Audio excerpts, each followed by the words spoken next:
शम्सी तूफान जमीन से टकरा गया, दुनिया को कितना खतरा, आए जानते हैं।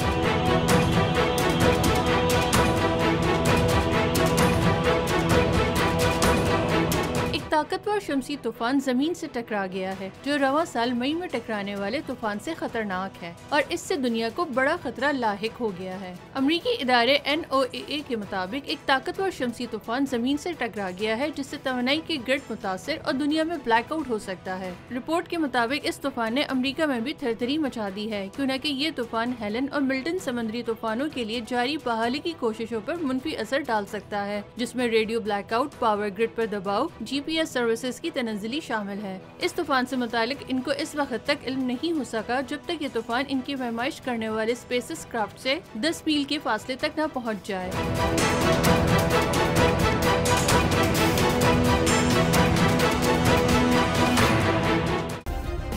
सब्सक्राइब करें और बेल दबाएं ताकि कोई खबर रह न जाए।